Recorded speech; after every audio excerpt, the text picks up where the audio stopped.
Hello everyone! Welcome back to Bakery Restart. I'm Brad, and today we're gonna take a look at Liliam. Contrary to popular belief, I actually believe that she's a good character. But she doesn't at all fit the role her reveal trailer advertised her to be. She will not nuke tanks, she will not do giga damage through Bloodbath, but what she will do is be super good versus any CC comps, and on the correct build, be a menace against Cleave. That's all for now. Hope you enjoy the games. And here we got a game coming up against Aoki.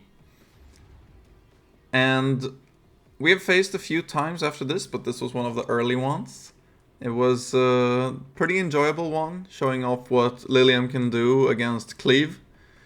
And it's short and sweet. I'm here considering what to do. I've been struggling a little against some CC comps lately, and Mio can be a big issue in that, so I decided to ban Mio because I didn't really know his game. And for first pick, I see he's banned Holden, which is my go-to. And then I have my second go-to, which is Doki. I currently believe that you can't open with a healer, because then if your opponent takes double healer, then you are completely cooked. Because they can just ban your healer and you're still gonna be on a kind of bruiser usually. So unless you have a very good pivot after the healer opener, then it's not good.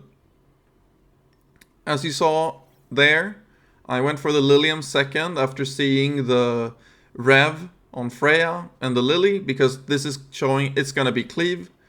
And with my setup on Law Bloodbath, it works pretty well into Cleave. And this is what you can do when you don't first pick healer. I put my Ling Luo on Lighthouse in protected slot. Very good against Cleave. She will push up after the hit and heal everybody. So I see the Yelly. I obviously pick Hoyan. Great Yelly answer. And then I like picking Sanya with Liliam, sorry. Because they have to focus her down with Bloodbath for her to die, and then you just have the rest on the Sanya. And now I have the rest on the Hoyan as well. So it's a pretty nice combo there. Here we can see he's planning to push up the Yelly with Lily, and then maybe push after with Tsuki to get the double go around. And he has the Freya for extra push as well, so it's going to be really hard to actually cut. But with the Sanya and the Liliam on Law, I believe here, because Liliam on Law doesn't die to just the Yelly AoE. So we will see. He goes for the push, but he doesn't push enough, because his Lily is too fast and his Yelly is too slow. But he does have the Freya to keep pushing up. And it does pretty solid damage still, even through the Rev nerf. But yeah. And here, because of the speed plus, his Tsuki goes before my Ling Luo, which can be a bit awkward to him, because usually you like the push Yelly above Tsuki and then Tsuki pushes and you go again. But this still lets you do the thing with the codex, so it's not that bad. Here you go, probably target the Ling Luo because she's already used the Lighthouse, but it could also be a valid target with the Sanya. No rest can make the game way more playable. But on the other hand here, Ling Luo gets to go and removes all the debuffs. And now Doki is in play, because she would have always just died if Sanya was up. But here, our star of the show comes, and she has no debuffs, and the enemy has no buffs, and Yelly's super gone. 32k is overkill by quite a bit. And here he's gonna try to still kill the Liliam, because the Sanya is gone. If he somehow manages to get the Liliam down, then I lose, right? And he does have the Rev Freya, and Tsuki does do some sort of damage with a Lily. You can maybe get some push in, but I think because my Ling Luo is pretty solid and I have a decently tanky Lilith, it's pretty much gone.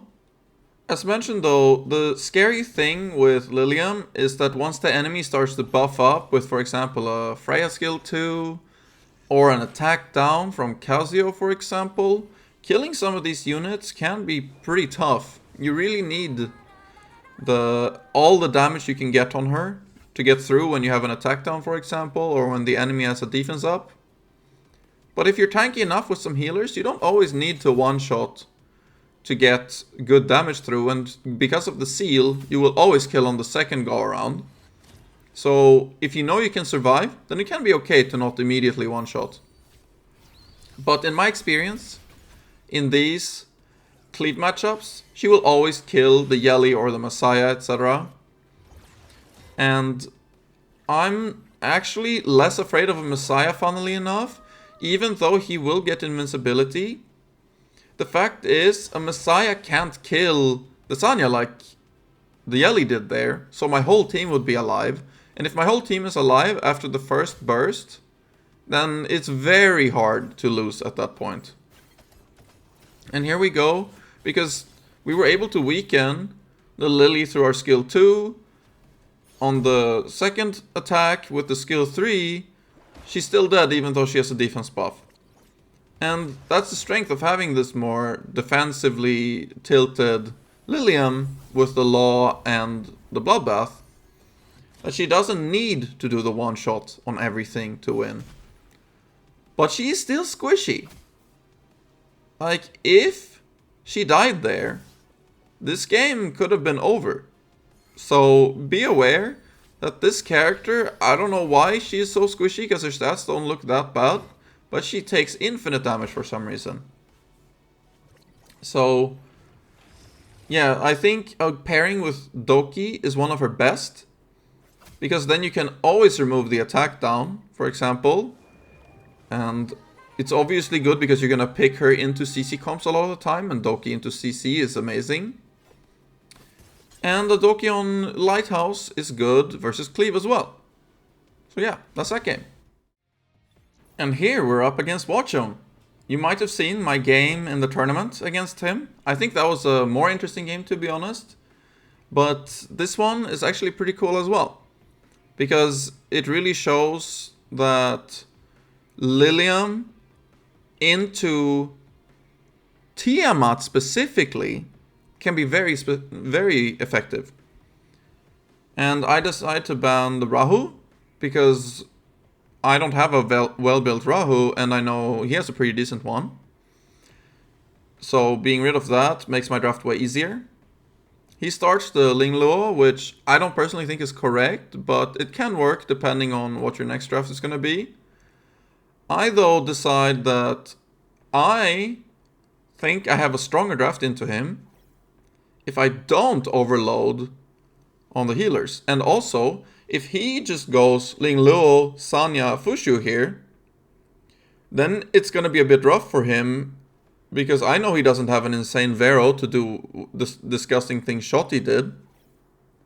And I banned the Rahu. That would be the best option with that. So instead, he goes Sanya Tiamat. And now I make sure to pick up the Fushu so that I have some possibility of healing. But the Lilium behind Protected here is actually very interesting, because Tiamat will start doing less damage overall if you seal her. So you can actually, if you double seal her in a fight, then you can start focusing on the rest, because her damage is so negligible that you can just kill everything around her and not worry about it. And especially here, if he bans the Fushu, then I have too much damage with the Liliam plus Holden that I will overwhelm his healers. And if he bans the Holden, then as mentioned, Liliam takes the Tiamat low, and then you can go from there. Here he goes for the Casio Lily, which is very interesting, because usually if you see Liliam, attack down from Casio is actually not bad to make her do way less damage and just not pop off enough. But because I have the Doki, this means that he basically commits to banning my Doki, which I just don't think is right. And then you have the Lily, obviously, because the Casio Lily combo is way too good. But I just don't think that the Lily Casio is going to be able to deal with my Lilium here. And that's what I decide in the ban. I was thinking, okay, maybe the Lily Casio is still going to be scary. If he bans the Doki, maybe the Liliam will do too little damage and he'll just sleep the rest of my team and kill the Liliam or something, right? But I decide, no, I'm just gonna ban the Ling Lo. I'm gonna trust in my Holden damage if he bans the Doki. And then I also have the Obol to prevent more damage into Liliam.